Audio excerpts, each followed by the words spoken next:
Muy buenas, sean ustedes bienvenidos una vez más a Don't Tread on Me, una serie de podcasts destinada a divulgar las ideas del liberalismo dentro del proyecto Value for All, con la colaboración de Polynomics. Mi nombre es Ángel García y a mi lado, en esta ocasión, contamos con la presencia de un invitado muy especial. Alejandro Belluga es un estudiante del doble grado de Administración de Empresas y Derecho en la Universidad de Murcia. También es hermano de mi compañero Manolo, que como recordarán me acompañó en el primer capítulo y al que le envío un muy cariñoso saludo. Y bueno, aparte hay que saber que es un ávido lector. De hecho, me atrevería a decir que es todo un devoralibros. Así que muy buenas, Alex. ¿Cómo estás? Hola, buenas tardes. Yo aquí muy bien. Encantado de estar aquí contigo. Bueno, Alex, la verdad es que me esperaba que dijeses un poquito más, pero bueno, te voy a sacar yo un poco las palabras con sacacorchos. Nada, cuéntanos, ¿de qué trata hoy el podcast de hoy? ¿Y por qué has accedido a hacerlo conmigo? Pues el podcast que trataremos hoy se trata sobre el libro de ¿Por qué fracasan los países?, de dos conocidos economistas, Daron Acemoglu y James Robinson, que actualmente trabajan como profesores de doctorado, y trata el libro sobre macroeconomía y hace especial hincapié en cómo afectan las instituciones al desarrollo económico de cada país. También hace una extensa referencia a toda la historia para reflejar y apoyar sus convicciones. Exacto, sí, la verdad que aunque ellos son dos gigantes de la economía, de hecho el profesor Acemoglu es catedrático de economía en el MIT, mientras que Robinson es politólogo, economista y catedrático en la Universidad de Chicago, dos universidades de conocido prestigio. Se puede decir que su libro es un libro muy riguroso a nivel histórico y que obviamente sin la historia esta gran obra no podría haberse realizado ni muchísimo menos. Bueno, en primer lugar, el primer punto que queremos sacar en este podcast es una hipótesis que traen ellos sobre por qué mucha gente explica las diferencias de prosperidad o, si quieren, las diferencias de riqueza entre distintos países. Y es la hipótesis geográfica. De todos es conocido que muchos países pobres, como los de África, América Central y el sur de Asia, se encuentran en los trópicos de Cáncer y Capricornio. En cambio, los países más ricos suelen estar en latitudes templadas. Y esta concentración geográfica de la pobreza y de la prosperidad da un atractivo bastante superficial a esta hipótesis. ¿Qué nos puedes decir al respecto, Alex? Pues esa hipótesis se lleva trabajando desde la Revolución Francesa, desde que Montesquieu ya dijo que ya observó un patrón en el que los países más cerca del Ecuador eran más tendentes a ser un país pobre, mientras que los países que suelen estar en latitudes más altas, por ejemplo, Inglaterra o ya Europa mismo, se trata de unos países que estaban más desarrollados ya en esa época. Entonces se piensa desde hace ya mucho tiempo que la hipótesis geográfica es un gran pilar que cree que se explica la diferencia entre los países, debido, ya puede ser o por recursos o cómo ha ido evolucionando en la historia, pero sin embargo hay que decir que eso no, a mi parecer, no creo que sea una hipótesis 100% válida. Puede tener unos sesgos que sean ciertos, pero yo creo que no podría aplicarse de verdad al 100%. Claro, puede ser un parámetro que influya, pero obviamente no es algo que determine la prosperidad de un país, ni muchísimo menos. Hablabas del gran filósofo y político francés Montesquieu. Él, de hecho, desarrolló una teoría que, bueno, es bastante, no sé, a lo mejor bastante ofensiva. Él decía que los habitantes de estas zonas tropicales tienden más a ser holgazanes, a no ser curiosos y por ende a dejarse estar gobernados por déspotas. Y por tanto, pues eso, la ubicación tropical podría, digamos, explicar no solamente la pobreza de ellos, sino que también en estas zonas se produzcan fenómenos políticos como son las dictaduras. pero esto es muy fácilmente demostrable simplemente observando países como Singapur, Malasia y Botswana, que a nadie se le escapa que son países bastante prósperos. A la referencia que has dicho tú sobre Montesquieu, sobre que se pensaba que era holgazanes, era más sobre la época. En la época se pensaba mucho porque hasta Charles Darwin hizo una teoría de por qué en esos países son más tendidos, se podría decir que a obedecer, que eso va con el concepto de Don't Tell Me, que cuanto más libertad se tiende a más prosperidad. Ya hizo un estudio, que eso ya puede ser para que cada uno opine sobre lo que quiera, que se pensaba también que esos países podían ser más pobres debido a que tendían a obedecer. Entonces, cuando llegaba un dictador o algo así, no iba a haber ninguna revolución en esos países debido a ciertas características de esos países. Entonces, eso puede haber llevado a que hoy día siga habiendo dictaduras por los países del centro de África que impidan que que se cree una libertad real y se haga una prosperidad económica en esos países. Claro, fíjate, estamos hablando de Montesquieu, de Darwin, de gente que abandonó, digamos, vamos, en definitiva, gente que ahora mismo lleva muchos años muerta y, sin embargo, seguimos viendo gente que sostiene la hipótesis geográfica, eso sí, añadiendo, digamos, nuevos aspectos, como puede ser sobre todo pues, enfermedades tropicales, como son la malaria, que sí que es verdad que obviamente enfermedades de este tipo provocan una gran caída de la productividad e incluso pues también obviamente que desarrollar una agricultura productiva en el tipo de suelo que tienen estas zonas es mucho más complicado. Pero la conclusión en definitiva sigue siendo la misma, que digamos en las zonas templadas hay una ventaja frente a las zonas tropicales. Pero, o sea, yo creo que, y en esto supongo que coincidirás conmigo, que la desigualdad mundial es imposible explicarla Claro, mediante... no se puede mostrar por eso, porque eso se pensaba antiguamente sobre todo porque en esas épocas sí era cierto que básicamente solo Europa se podía considerar rica, por lo que cualquier cosa que fundamentara que Europa era superior al resto del mundo se podía ser justificable. Sin embargo, se ha visto desde finales de la Segunda Guerra Mundial como países, como tú has nombrado bien, Hong Kong, Singapur, que debido al comercio y a la apertura han conseguido tener un PIB, una renta per cápita envidiable. Por Claro, lo que es cierto que eso ya está desmontado. claro. Y no obstante, también podemos ver a día de hoy, o bueno, hace algunos años, ejemplos que desmontan completamente esto. Por ejemplo, la ciudad de Nogales, que como bien es sabido por muchos, está dividida en dos. Una parte pertenece al estado de Arizona, de Estados Unidos, y otra parte pertenece al estado mexicano de Sonora. Es una ciudad que quedó dividida en el siglo XIX y a partir de ese momento pues estuvo sometida a distintas instituciones, pero en definitiva el paisanaje, es decir, la gente que había, era la misma y la condición, y las condiciones geográficas exactamente iguales. Sin embargo, una es muchísimo más próspera que la otra. También esto ocurre entre las dos Coreas, que pasa exactamente lo mismo, o ocurría en su momento entre las dos Alemanias, la occidental y la oriental, divididas por el muro de Berlín. Pero es que voy más allá. En lo que es la historia podemos, eh, digamos, pues eso, buscar un poco ejemplos y cuando se produjo en la llegada de Colón a América, precisamente en este continente ocurría el fenómeno contrario. O sea, las zonas que estaban cercanas al trópico, o sea, las zonas al sur del trópico de Cáncer y al norte del trópico de Capricornio, eran las zonas, o sea, para que nos entendamos, la zona de México, América Central, Perú y Bolivia, eran las zonas donde se desarrollaron dos grandes imperios, el azteca y el inca. Sin embargo, zonas como Estados Unidos, Canadá, o bueno, los territorios que ahora mismo ocupan estas naciones, Argentina y Chile, que a día de hoy son más prósperas que, digamos, estos países, sin embargo, tenían civilizaciones ancladas en la edad de piedra.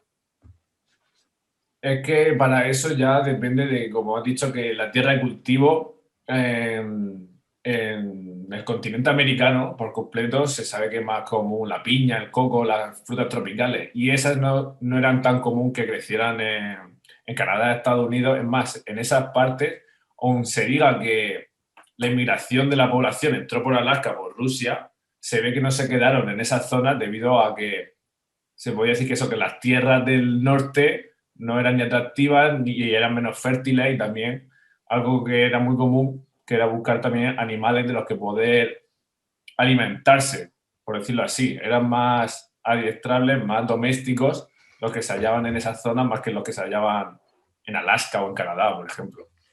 Claro, en definitiva, pues eso, en su momento las zonas prósperas eran las que hoy en día, por lo menos en lo que es el continente americano, eh, mm, en todas esas zonas de centrales donde estaba el imperio azteca y el imperio inca eran mucho más prósperas, y sin embargo las zonas que hoy ocupan las naciones más prósperas de América, como son pues eso, Estados Unidos, Canadá, Argentina y Chile, eran las zonas más pobres en su momento. Por lo tanto, no es algo que dependa de la geografía, ni muchísimo menos.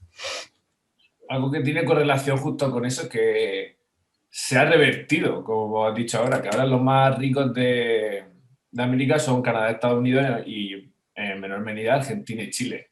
Eso ya también puede estar más relacionado con lo que hablaremos después sobre las instituciones y el arraigo que hay a esas instituciones en los países, que no es lo mismo la colonización que hubo, por ejemplo, en México que en Canadá. Exacto. Bueno, nuestro siguiente punto es la hipótesis de la cultura. Esta cobró gran prominencia desde la teoría de Max Weber, que muchos conocerán como sociólogo, economista, jurista, historiador, politólogo, vamos, el tío ha hecho de todo. Y bueno, era alemán y proponía concretamente que la ética protestante del norte de Europa y de las colonias británicas habría formado en sus poblaciones los rasgos culturales propicios para el desarrollo de la empresarialidad y el capitalismo comercial, que son, pues, obviamente dos aspectos básicos que permiten el desarrollo de la prosperidad de un país o de cualquier región. Esto podría explicar, obviamente, por qué Estados Unidos y Canadá son más prósperos que el conjunto de Iberoamérica, pero no las diferencias entre, por ejemplo, las dos Nogales, ni las dos Coreas, ni siquiera las diferencias dentro de la propia Hispanoamérica. O sea, Argentina y Chile se supone que a nivel cultural son muy parecidas al resto, pero han experimentado a lo largo de la historia mayores niveles de prosperidad que las demás. Pero es que también hay mucha gente que atribuye esto a la cultura propiamente o sea, la cultura propia de los indígenas. Pero vamos a ver, hay países dentro de Iberoamérica, como son Perú, que tienen una población indígena bastante considerable, comparativamente hablando con países como Colombia, pero sin embargo tienen el mismo nivel de desarrollo económico entre sí. Entonces, esta hipótesis pues también parece que, aunque la cultura pueda ser un parámetro influyente, ni mucho menos va a ser un parámetro completamente determinante. Esta hipótesis me recuerda un poco, tiene una cierta similitud a la hipótesis geográfica. Se podría achacar más o menos similitudes. No se puede aplicar una hipótesis que no pueda ni diferenciar las diferencias entre diferentes países de cultura católica, por ejemplo. No es lo mismo, puede ser un país como puede ser España e Italia, que por ejemplo Francia tiene un mayor desarrollo económico actualmente y la cultura no será exactamente igual, pero sí tiene muchas similitudes, no es totalmente diferente como podríamos hablar entre España y Rusia. Hay un ejemplo todavía mejor, yo diría, que es el caso de Irlanda. Irlanda también es un país bastante católico y a día de hoy ocupa uno de los primeros puestos de la Unión Europea, si no diría, si no es el primero, en lo que es el PIB per cápita. Entonces, digamos que a nivel cultural o a nivel religioso, como quieran llamarlo, no necesariamente tiene por qué ser algo, pues eso, la cultura de un país lo más determinante a la hora de eso, de que se pueda desarrollar a nivel económico. Yo creo que esta hipótesis siempre se ha achacado, porque siempre se pueden mirar con los ojos, está mal siempre mirar con los ojos del presente al pasado, no hay una perspectiva objetiva, que siempre se ha visto que en la Edad Media, debido puede ser al poder del catolicismo en Europa, se puede pensar que tuvo un desarrollo menor que hubiese tenido si hubiese seguido otras costumbres como pueden ser la griega de los romanos. Eso se puede aplicar hoy en día, si es aplicable a los países musulmanes, donde los países o estados que gobiernan explícitamente para cumplir las órdenes de Alá y cosas así, pueden tener un menor desarrollo económico. Pero esto no es más sobre la religión o sobre la cultura, sino el poder concentrado. Sino cuando llega el poder, da igual la religión o la ideología, en cuanto el poder se concentra en un número limitado de personas, la famosa élite, es cuando empieza la población a tener menos libertad, a tener menos incentivo, y eso hace que haya una menor prosperidad global. Hace más ricas esas élites, sin embargo hace más pobre al resto de la población que no forman parte de la élite. Exacto, vamos, no podría haberlo descrito mejor. Pues sí que es verdad que te estás adelantando un poco a los últimos puntos, pero no pasa nada, macho, ¿eh? No pasa nada. No, al final es eso. Realmente la cultura no es algo que tenga que ser obligatoriamente lo que explique el desarrollo a nivel económico de un país, sino que simplemente es un parámetro más que obviamente tendrá su mayor o su menor influencia. Bueno, ahora vamos a pasar a la última hipótesis evaluada por estos dos monstruos académicos, que es la hipótesis de la ignorancia. Esta hipótesis es irónicamente sostenida a día de hoy. Digo irónicamente porque pues, realmente en el mundo en el que vivimos ahora mismo, con la cantidad de nuevas tecnologías que se están desarrollando y demás, el ignorante es porque quiere, porque la información está ahí. Obviamente hay que tener un buen filtro para ella, pero en definitiva la información está ahí y es nuestra decisión si queremos tenerla a mano o si queremos utilizarla o no. Y bueno, esta hipótesis está sostenida por organismos o sea, en definitiva es una hipótesis muy recurrente a día de hoy.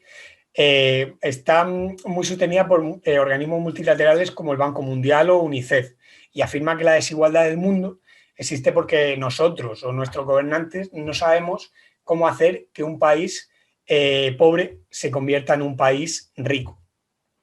Más que es que yo la hipótesis de ignorancia es la que menos comparto, porque la ignorancia de un país o de la población no es causa, sino consecuencia.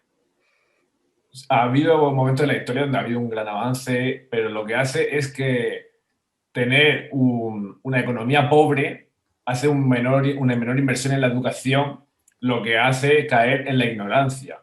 Y por lo que considero que no es del revés, no es pobre porque sea ignorante, sino se es ignorante porque se suele ser pobre, que no tiene por qué ser así, siempre hay diferencias y excepciones. Sin embargo, eso, no es que no sepamos exactamente cómo sacar un país de la pobreza, sino que al ser la economía una ciencia social, no es una ciencia exacta.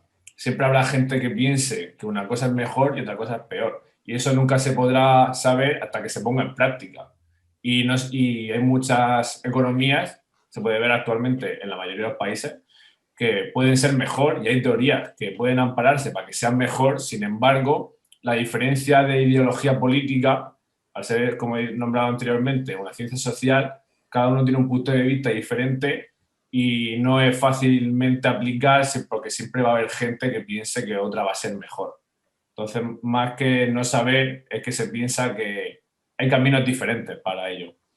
Claro, no va a haber jamás una teoría perfecta. De hecho, eso también en parte es algo bueno, que mediante distintos caminos se puede llegar al éxito. Pero bueno, en definitiva, esta hipótesis lo que dice así a grosso modo es que si la ignorancia nos ha llevado hasta aquí, lo que digamos hasta la pobreza, pues los gobernantes y los diseñadores de las políticas, estando informados, nos pueden sacar precisamente de ese pozo.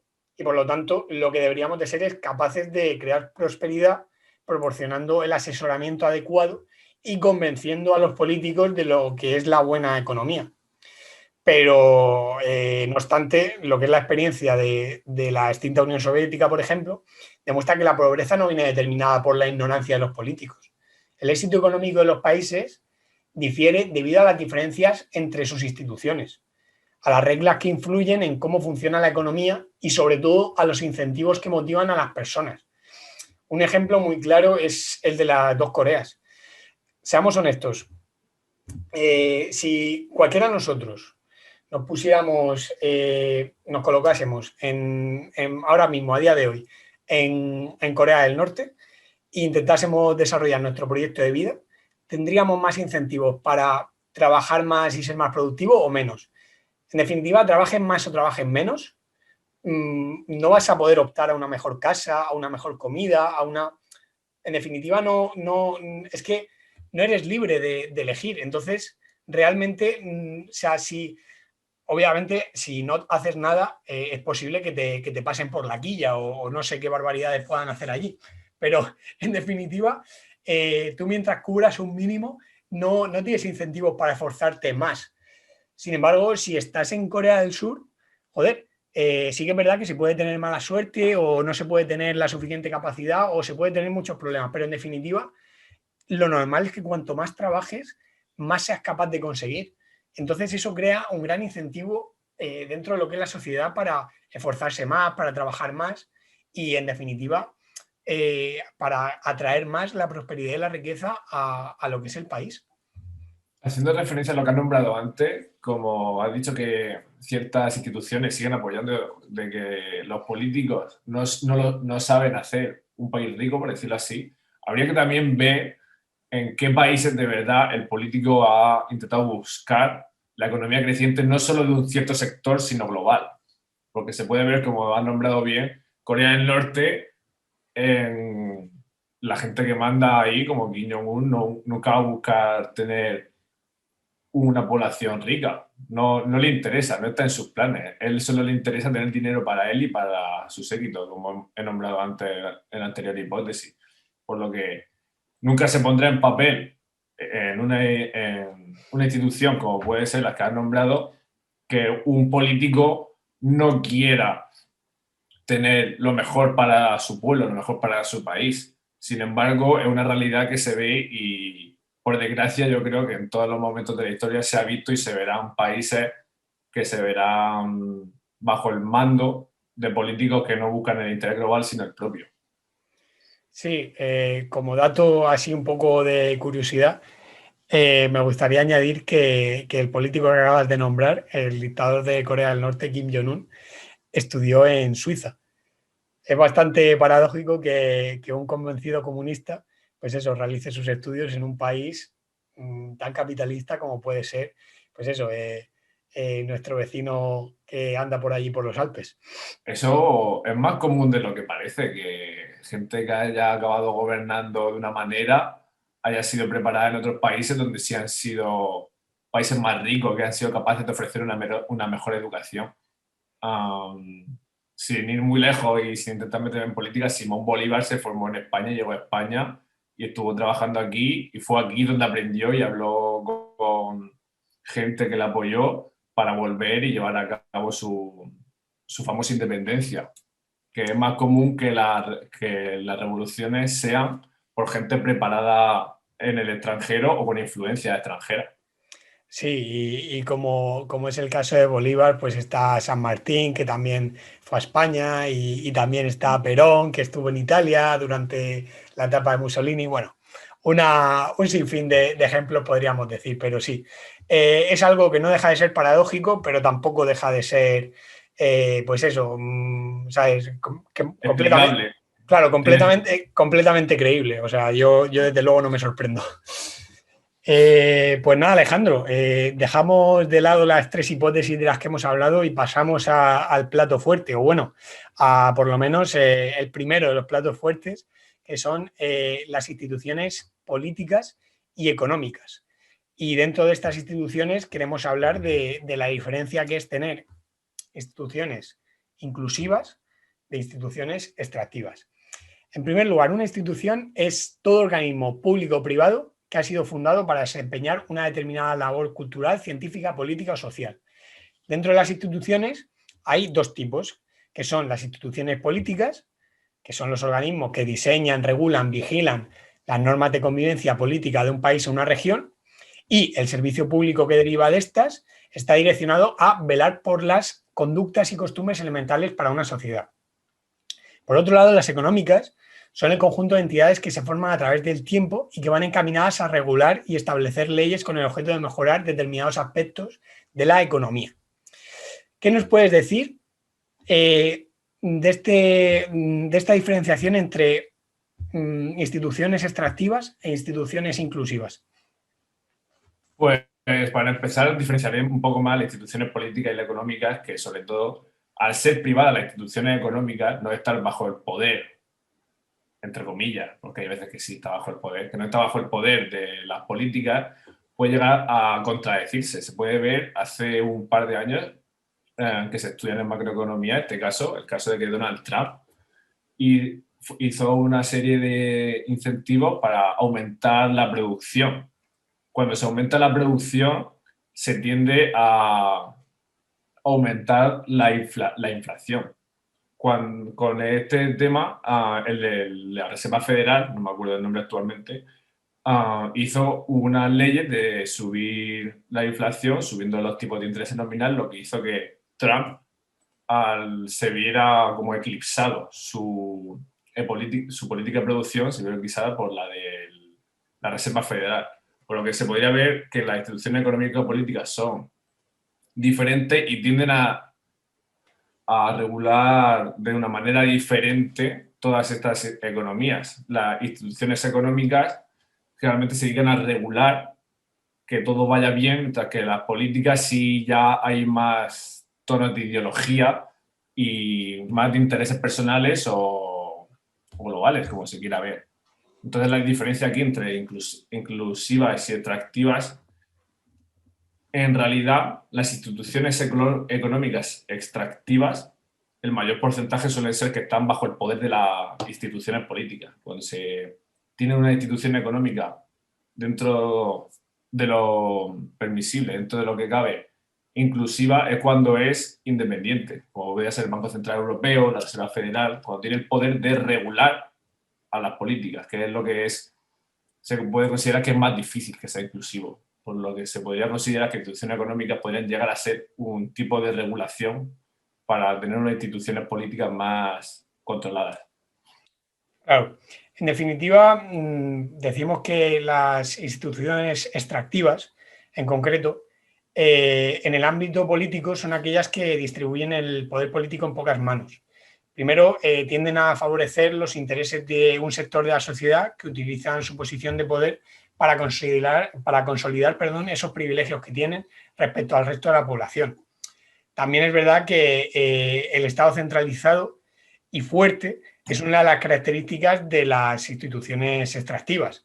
En este caso, él mismo no provee bienes públicos clave y cuenta con poco alcance porque es tremendamente ineficiente.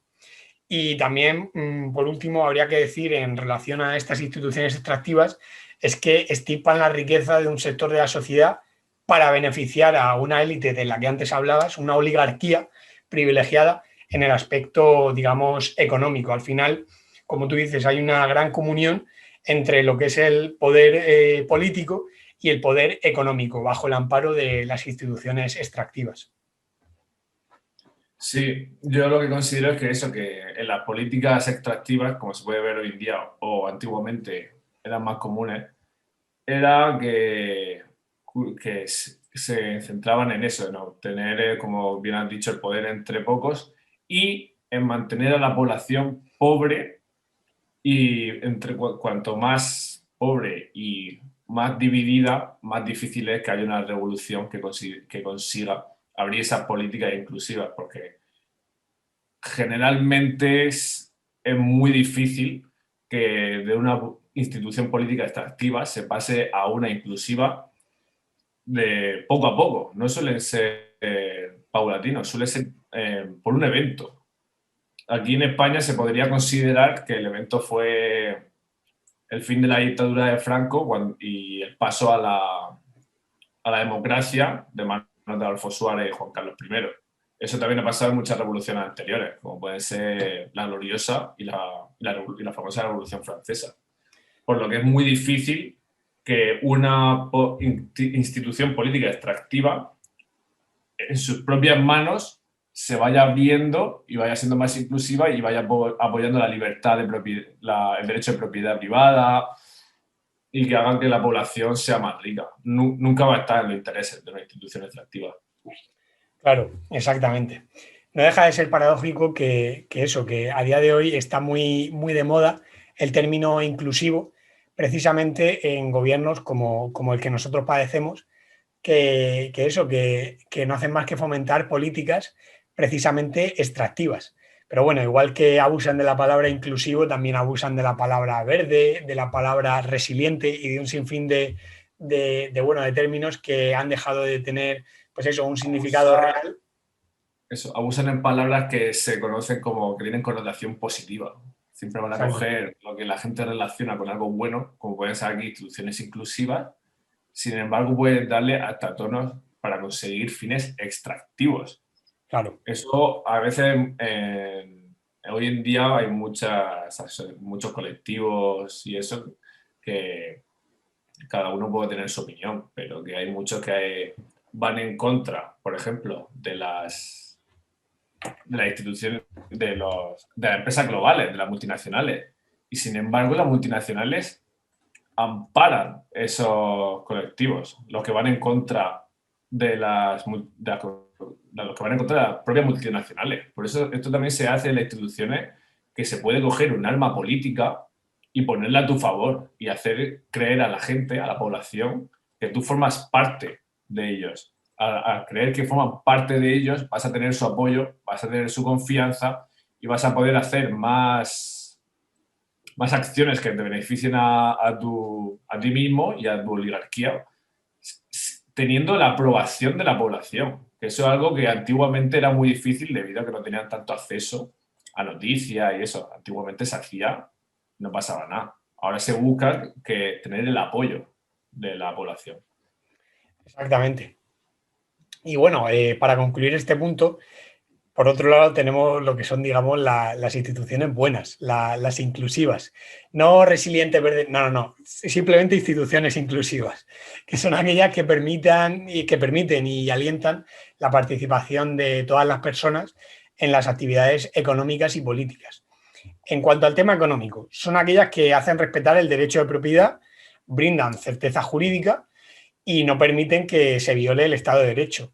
Y por otra parte, en el aspecto político, son las que garantizan la participación y el pluralismo en las decisiones políticas. Es decir, el poder no está en manos de unos pocos, sino que se reparte entre el conjunto de la sociedad.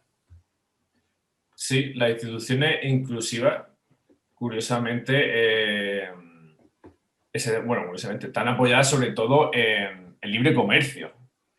Una base de una institución inclusiva suele ser el libre comercio y el apoyo a la creación de empresas, a generar, a la producción, que el total, a generar capital, que eso haga que la producción de un país aumente.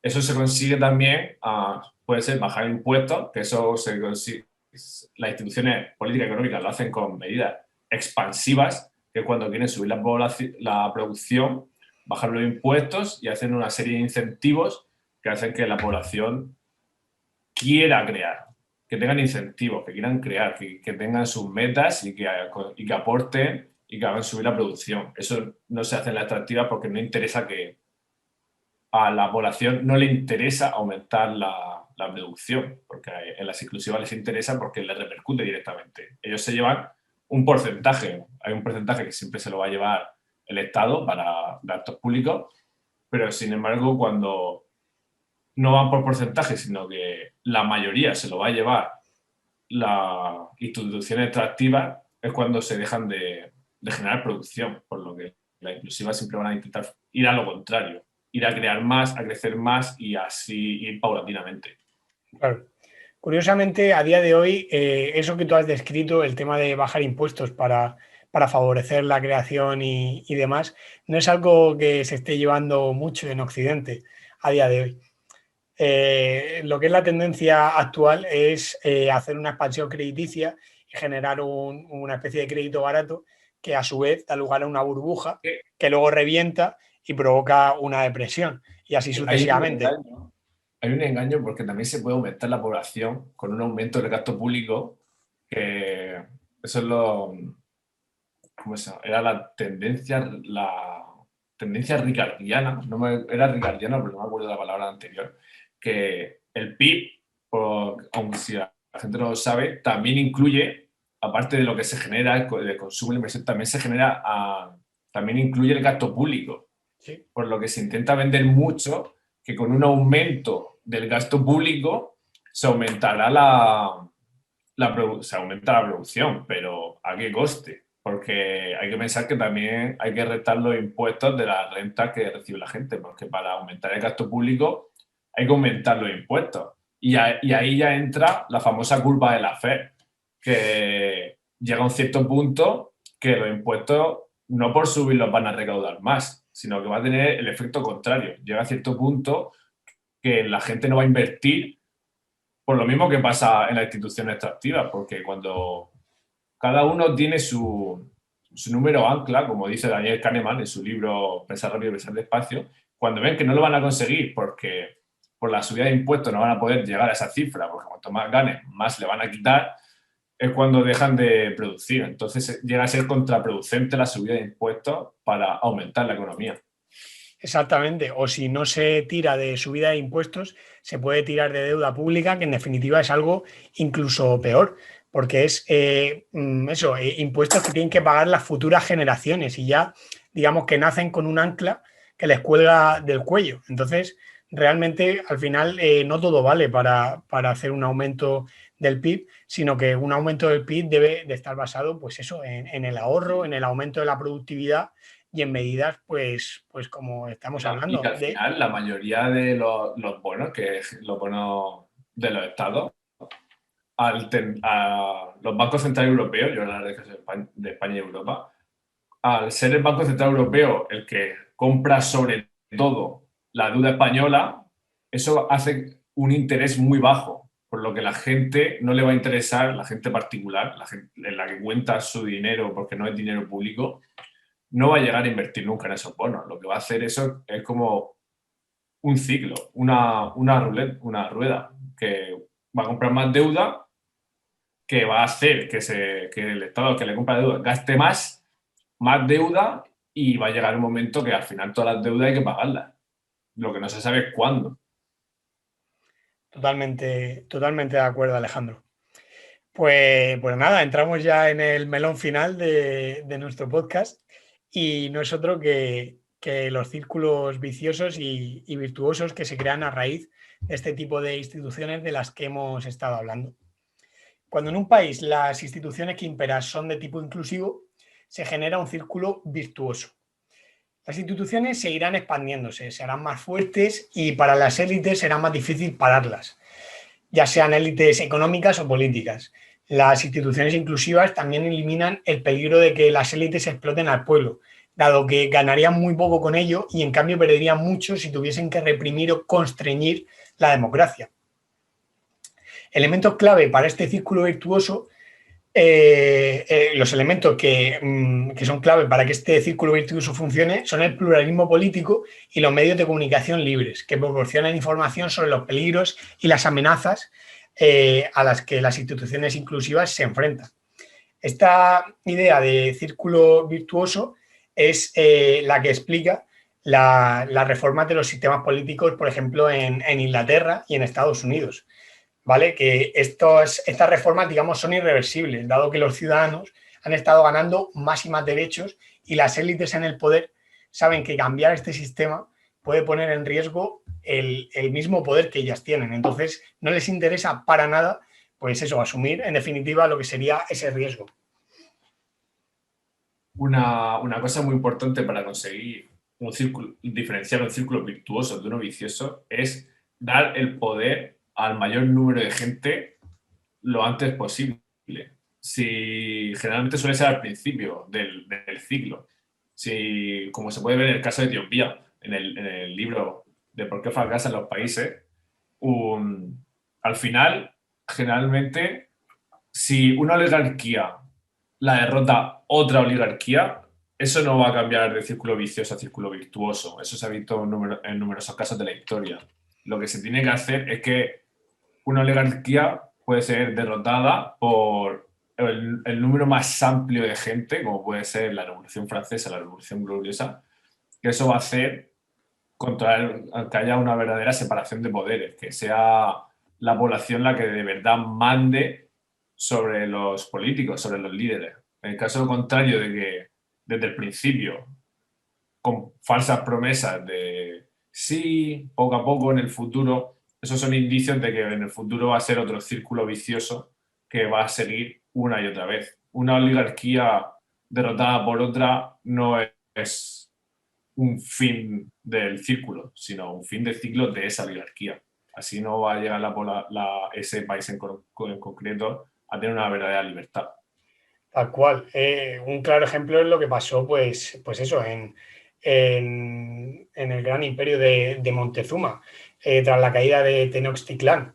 O sea, al final fue un quítate tú para que me ponga yo. Y después de que estuviesen ahí los colonos, pues llegó la República Mexicana, que a muchos no se les escapará de que a día de hoy pues no es un país, a ver, no es un país fallido, pero no es ni mucho menos un país tan próspero como pueden ser sus vecinos del norte, Estados Unidos o Canadá. Por lo tanto, donde se producen los círculos viciosos son en aquellos países con precisamente las instituciones extractivas. En estas naciones en las que se está creando, como digo, el círculo virtuoso, se genera una situación que impide el progreso, dado que las élites gobernantes, las élites tanto económicas como políticas, no tendrán ningún límite a su poder y podrán explotar al pueblo indefinidamente y también el territorio sin ningún impedimento. Aunque estas élites se vayan fuera del poder debido a una revolución y demás, debido a la ley de hierro de la oligarquía que tú mencionabas, Alejandro, pues esto implica que una nueva élite suba al poder y continúe la explotación que estaba realizando la anterior. Por esta razón, los autores, tanto Acemoglu como Robinson, son bastante escépticos con fenómenos recientes como puede ser la primavera árabe. Y bueno, hay muchos ejemplos a lo largo de la historia. Tú has mencionado Etiopía, pero dentro del mismo continente también está Sierra Leona, Zimbabue, luego por otro lado en Centroamérica, Guatemala, Colombia en América del Sur. En definitiva, esto es a que el quítate tú para que me ponga yo no es ni mucho menos la solución al problema. Eso, lo que estamos comentando ahora mismo, ya lo dijo Karl Marx, que aquí está la frase que aparece en el libro, que aparece, cuando la historia se repite, la primera vez es una tragedia, pero la segunda vez es una farsa, por la que habría que pensar que eso, que nunca hay que pensar que alguien que ha llegado al poder mediante el mismo sistema que el otro estaba en el poder, vaya a cambiar las cosas. Va a ser algo totalmente diferente. Suelen ser revoluciones o eventos lo que hace que un círculo pase de vicioso a virtuoso. Y eso pues, se puede ver, por ejemplo, es que, como bien has nombrado antes, la diferencia entre Estados Unidos y México es que en el momento de la independencia de Estados Unidos no había aún una oligarquía tan concentrada como podía haber en otros países, ya debido a que la independencia de Estados Unidos llegó antes que otros países iberoamericanos. En los países iberoamericanos, debido al sistema de plantaciones, había una élite muy poderosa, una élite que mucho dinero. Eso en Estados Unidos, en el momento de la declaración de independencia, no ocurría.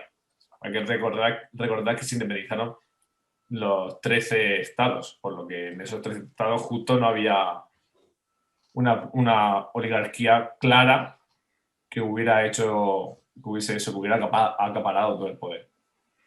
Totalmente, Alejandro. Pues nada, ya nos hemos quedado sin puntos. La verdad es que de tiempo vamos de lujo. No sé si llevamos 45 minutos de podcast. La verdad Sí, que nunca ha sido tan rápido. Es la primera vez. podríamos nombrar otros casos muy curiosos que no están explicados bien por la economía, como puede ser el caso de Somalia. Un caso que en 2021 sigue siendo un país fallido, un país que no tiene un verdadero poder. Hay que llevar siempre cuidado debido a que estamos en el podcast antes de dormir, está muy, la libertad siempre hay que tener la libertad, pero con ciertos pilares. Hay momentos que la libertad en Somalia, básicamente no hay ley. Están divididos por sus clanes y generalmente son clanes que se mueven en, en asuntos ilegales, por decirlo así, en piratería, tráfico de drogas, tráfico de armas y otros temas que en un país civilizado está muy turbio. Por lo que está bien remarcar que no todas las instituciones, aunque sean inclusivas o atractivas, está bien tener un grado de instituciones, como puede ser que controlen la defensa y que controlen la seguridad y la ley. Claro, no hay que confundir libertad con libertinaje.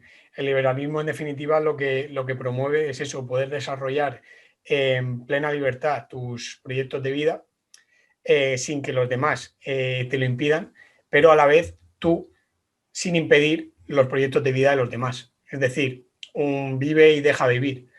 En definitiva, no podemos tener libertad, por ejemplo, de matar a nadie, porque eso implicaría que ellos también tendrían la libertad de matarnos a nosotros, por poner un ejemplo así muy extremo. Pero eso, obviamente, el caso de Somalia no lo tengo estudiado, no te voy a mentir, pero sí tiene pinta de ser algo, pues eso, que tiene más que ver con el libertinaje que con la libertad que por lo menos aquí en este podcast defendemos. Algo que durante miles de años se ha ido también avanzando es también la base del derecho. Y también se estudia que antiguamente el sistema judicial era privado.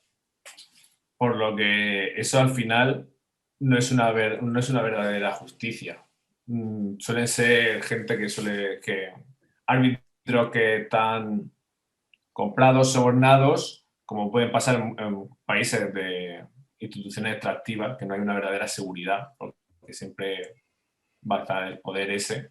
Sin embargo, eso también pasa con instituciones, como hemos nombrado, pero que hay que hacer hincapié en eso, que tiene que haber una ley, una justicia central a la que se le aplique a todos los ciudadanos de esa zona. Yo creo que la gestión de la justicia no tiene por qué ser pública, puede ser perfectamente privada. Y yo creo que el hecho de que en su momento fuese privada y no funcionase para nada, debido, como tú has dicho, pues había un tráfico de influencias brutal, no era tanto por la gestión privada, sino por el nivel de desarrollo de la sociedad en aquel momento. Yo creo que sí, que en su momento pues una justicia estatal pues era necesaria para el desarrollo de nuestra civilización. Pero a día de hoy yo creo que deberíamos avanzar más allá y con el nivel de desarrollo que tenemos en la actualidad sí que podríamos, por así decirlo, liberalizar lo que sería la justicia. Y Yo no creo que ahora mismo una justicia gestionada a nivel público sea mejor, porque no hay más que ver el caso de España. A día de hoy, no sé la opinión de nuestros oyentes, pero en mi opinión personal, yo creo que no existe una separación de poderes real y, bueno, se supone que tenemos un sistema de justicia gestionado a nivel público. Entonces, pero dime. eso ya es un problema no de la ley de que el sistema judicial sea público, sino cómo se ha llevado en España. Porque por si los oyentes no lo saben, el fiscal general es nombrado por el gobierno, ya se están viendo actualmente los casos de los famosos indultos del proceso. Eso no tiene que achacarse al fallo de que sea pública, es una consecuencia, es lo peor que le puede pasar a un sistema judicial público, que haya intromisión de otros poderes. En este caso suele ser el Ejecutivo. Que al final el Ejecutivo en España no está bien separado, porque tiene poder tanto en lo legislativo como en lo judicial. Pero yo considero que quitando esos fallos que tiene el sistema judicial español, que está muy completo, dentro de lo que cabe, comparado con otros sistemas, es bastante completo. Yo considero que sí seguiría funcionando mejor que un sistema judicial privado. Yo considero que tanto el ejército como la seguridad, como pueden ser los policías, como la justicia son tres pilares que debería controlar el gobierno, a mi parecer. Bueno, este es un tema un poco distinto al del libro, pero bueno, en definitiva me voy a limitar a decir únicamente que yo creo que el Estado no debería tener el monopolio ni de la violencia, como es el caso de las fuerzas y cuerpos de seguridad del Estado, ni de la justicia, como es el caso, pues eso, de cualquier proceso judicial. Pero obviamente ahí he sido yo un poco ventajista y he sacado el ejemplo de España, que es un ejemplo bastante ventajista para lo que es mi punto de vista. También está bien para los oyentes y a mí me interesa saber cómo formarías tú un sistema judicial privado. Ya se pueden usar las instituciones políticas inclusivas y efectivas también y todo eso. Pues no voy a entrar a decir cómo lo haría yo, básicamente porque yo soy una persona que todavía le queda muchísimo que estudiar y muy ignorante en la materia como para aventurarse siquiera a hacer un esbozo de lo que sería, pero sí que voy a recomendar un libro muy bueno que se llama, ¿cómo era? Es un libro de Juan Ramón Rayo. Ahora se me olvida, fíjate. Los 10 pilares de... No, una revolución liberal para España. Y en ese libro sí que encontrarán de primera mano una información muchísimo más adecuada que cualquiera que yo les pueda dar. Tengo el libro ahí. Pues fíjate, ahí lo tienes. Pero eso, esto también se puede achacar con el ciclo virtuoso y vicioso. La creación de un sistema, por tanto sea inclusivo como sea atractivo, el sistema atractivo generalmente suele tender a ser un sistema mucho más simple, un sistema con una oligarquía, con un mínimo conocimiento puede hacer un sistema extractivo, un sistema de impuestos altos, de mucho poder. Lo que es complicado, que es muy difícil, es hacer un cambio a un círculo virtuoso, porque llevar la libertad a cabo es algo muy difícil, sobre todo si ha habido en el pasado una institución extractiva que aún hay huella de ello. Claro.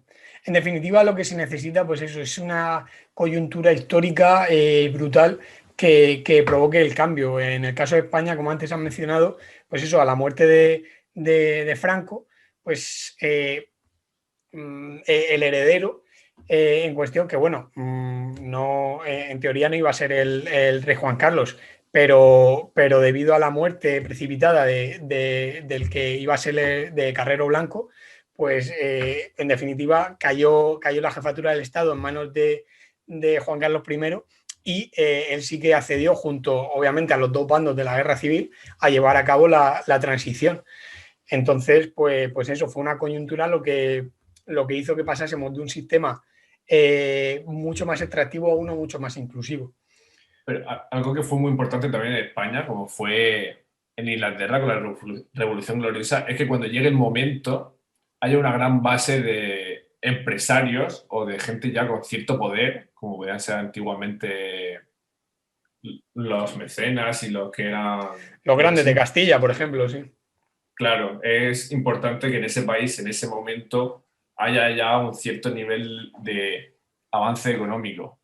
Es muy difícil llegar a un país totalmente pobre, como puede ser, voy a poner el ejemplo de Somalia que nombraba antes, llegar a un país tan pobre y poner una institución inclusiva. Es muy complicado. Totalmente. O sea, es algo muy complejo y que desde luego requiere de muchísimo tiempo. Pues nada, Alejandro, llevamos casi una hora. A mí lo único que me gustaría añadir a todo lo que hemos hablado, que ha sido muy interesante, no me esperaba este pequeño debate, digamos, estatista barra anarquista entre tú y yo, pero bueno, me gusta mucho el fondo que has puesto ahí con el escudo de la Universidad de Murcia y nuestro querido Alfonso X el Sabio, que muchos no saben que fue el que consiguió que el reino árabe de Murcia pasara a la corona de Castilla enviando a su suegro a conquistarlo, a Jaime I el Conquistador. Y bueno, en mi anterior podcast se me olvidó reivindicar la castellanidad de nuestra región, de la región de Murcia, que estuvo representada tanto en las Cortes de Castilla como en la Junta de Tordesillas y en la Junta de Toledo. Entonces, pues eso, se me olvidó en nuestro podcast de los comuneros decirlo y ya lo he dicho y ya me he quedado completamente a gusto. Así que si tú también te quieres quedar a gusto añadiendo cualquier cosa, por favor. Justo ayer fue el día de la región. Sí, sí, sí. Justo, bueno, ayer, no, hoy es viernes, creo que fue antes de ayer, fue el miércoles. Fue el 9. ¡Buah! Es verdad, si ayer tuve un examen, ¿cierto? Se Pues nota que antes de estás de ayer. exámenes, se nota que estás de exámenes. Buah, yo que avancen los días y ya está. Yo sé que estoy en viernes, no sé el día, no sé el número. Pues nada, Alejandro, tío, muchísimas gracias por participar, ha sido un placer. Desde luego que ojalá yo con tu edad hubiese tenido tanta inquietud, porque bueno, aunque no lo parezca, Alejandro es 4 años menor, no, 5 años menor que yo.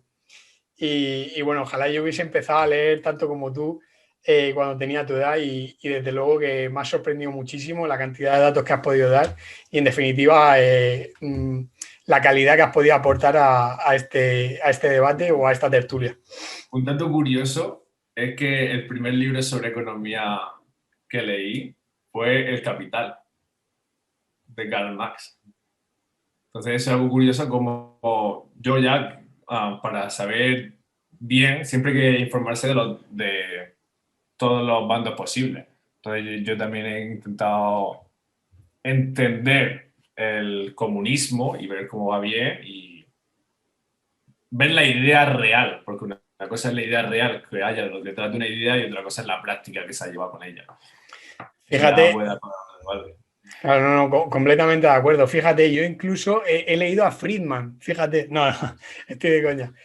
Bueno, sí, he leído a Friedman, en concreto el libro de Libertad para elegir, pero sí, también he tenido oportunidad de leer a Marx y obviamente no te puedes quedar únicamente ¿sabes? Con los autores que son afines a ti ideológicamente, ni los puedes idealizar a ellos. Hay que Evidentemente. leer y cuestionar. Exacto, exacto. Tienes siempre que cuestionar tu propia opinión y estar siempre abierto a cambiarla y abierto a intentar convencer a los demás si tú realmente crees que tu idea es buena. Lo Pero importante sí, sobre todo es tener eso, es base, claro, saber sobre ambos bandos porque siempre cada uno va a defender su idea, siempre. Sí, siempre tenemos que pensar que nunca va a haber una idea 100% afín. Generalmente no suele haber una idea 100% afín a cada persona. Entonces ya que cada uno lea, se informe y cada uno decida. De eso también totalmente. va la libertad. Nosotros hemos tenido la libertad en este país de leer los libros que hayamos considerado oportunos. Cosa que en Totalmente. los países de instituciones extractivas son famosos también por prohibir, por vetar títulos y autores. Por supuesto. Desde luego debemos ser capaces tanto de defender nuestras ideas como de, pues eso, poder escuchar a otros o leer a otros que defienden ideas radicalmente distintas. Pues nada, lo único que me queda por decir a nuestros oyentes es eso, que nos sigan en todas las redes sociales, tanto a la cuenta de Value for All como a la cuenta de Polynomics. En Value for All, pues por supuesto en Spotify, también en LinkedIn y en el caso de Polynomics somos muy activos en Instagram, donde también es por supuesto Value for All, en YouTube y en Spotify, pero en definitiva estamos en todas las redes sociales, incluido TikTok. O sea que si nos pueden seguir, nos pueden dar un like, poner un comentario, lo que sea. Y sobre todo escucharnos, pues eso, nos harían un grandísimo favor. Y nada, Alejandro, de nuevo muchísimas gracias, tío, y un abrazo enorme. Nos vemos pronto, que ya se acerca el veranillo. Sí, en pronto nos veremos. Pero un inciso que me acabas de acordar con lo de TikTok. No hemos hablado sobre el famoso caso de China, como un país totalmente extractivo ha sido capaz de conseguir tanto avance económico. Eso lo hemos hablado más de una vez en Polynomics. Y China no es un país tan extractivo como mucha gente lo considera. Ahora que ha tendido a ser capitalista y se nombra también, pero justo el libro de por qué fracasan los países lo compara con la Unión Soviética, que también tuvo un gran incremento de producción al principio cuando se llevó a todos los campesinos a trabajar en la industria del hierro y del acero. Y el libro propone una idea de que el monopolio chino famoso de ahora, que tiene tanto poder en la economía, que puede llegar en algún momento a acabar si vuelve a atender a políticas extractivas. Yo creo que el desarrollo tan brutal que ha tenido China se debe principalmente a esa transición, a esa pequeña transición que ha habido de extracción a inclusión, ¿de acuerdo? Y que precisamente los niveles de inclusión que ha alcanzado es lo que ha hecho tirar de la economía hacia adelante, pese a los niveles de extracción que sigue teniendo. Es decir, si China hubiese cambiado radicalmente de la extracción a la inclusión, el crecimiento que ha experimentado China no hubiese tenido precedentes en la historia. Ahora mismo China tendría las cotas de prosperidad que tienen países como Singapur, por ejemplo, o Taiwán, pero a nivel, pues eso, a nivel cretácico, por así decirlo, porque es un país muchísimo más grande con muchísimos más habitantes. Así que eso, no creo que sea debido a las instituciones extractivas, sino que su crecimiento es sino que su crecimiento es pese a las instituciones extractivas. Es que eso, el caso de China también se ha visto en el pasado muchas veces que parece que se crea una síndota debido a la globalización, una síndota de evolución, que cuanto más que va subiendo, va siguiendo el nivel, va subiendo, y que cuando un país que ha sido extractivo finalmente decide abrirse, bate, por decirlo así, récords en su producción. Llega a ponerse muy rápido al nivel de la otra, como puede ser Corea del Sur en los años 50. Claro. Pues nada, la verdad que final inesperado, sobre todo, y eso, pero desde luego interesantísimo como siempre. Así que nada, Alex, que un placer de nuevo y tío, a ver si en un futuro repetimos. Yo encantado de venir aquí. Muchas gracias por todo.